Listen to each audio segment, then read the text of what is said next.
Not every crime leaves a body. Some are quieter, carved into memory, or worse, erased. Just outside Gettysburg, Pennsylvania, deep in the wooded hills of Adams County, there once stood a community called Yellow Hill, a free black settlement born in defiance, nurtured in secrecy, but by the turn of the century, it was gone. No justice, no headlines, just whispers in the soil. Tonight, we dig into the silence and uncover the truth. This is Yellow Hill, and you're watching A Veil of Crime.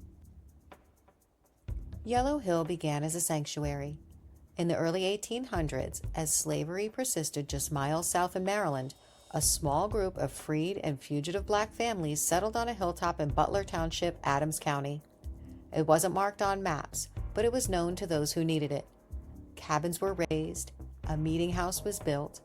By the 1850s, nearly 100 people lived on the ridge. Families like the Hills, Simpsons, and Dorseys, raising crops, digging wells, and walking proudly in their freedom. They were not just settlers, they were symbols of resistance. Some had escaped bondage, others were born free, and together they carved out a life hiding in plain sight. But as the century wore on, fear and hate followed them. The Civil War came and went. Lincoln gave his address nearby. Freedom rang louder, but in the shadows, resentment grew.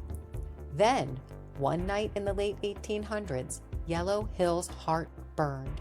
Their meeting house, a spiritual and social center, was consumed by fire. There are no surviving police reports, no arrest, just silence. Some say it was lightning. Others whispered it was arson, revenge from nearby farmers who resented the hill's success. Whatever the cause, it marked the beginning of the end. By 1900, most of Yellow Hill had vanished. Cabins collapsed. Children moved away. Headstones sank into weeds. No one documented their exodus.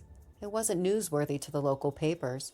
There were no charges, no funerals, no farewells. Only a few graves remained, including veterans of the U.S. colored troops nearly swallowed by time. And for over a century, no one asked what happened to Yellow Hill. In recent decades, local historians and descendants began to uncover the truth. Using cemetery records, oral histories, and land deeds, they began restoring what was lost. A historic marker now stands. Graves are cleaned. School groups visit. But much of Yellow Hill, the people, the stories, the injustice, remains shrouded in silence.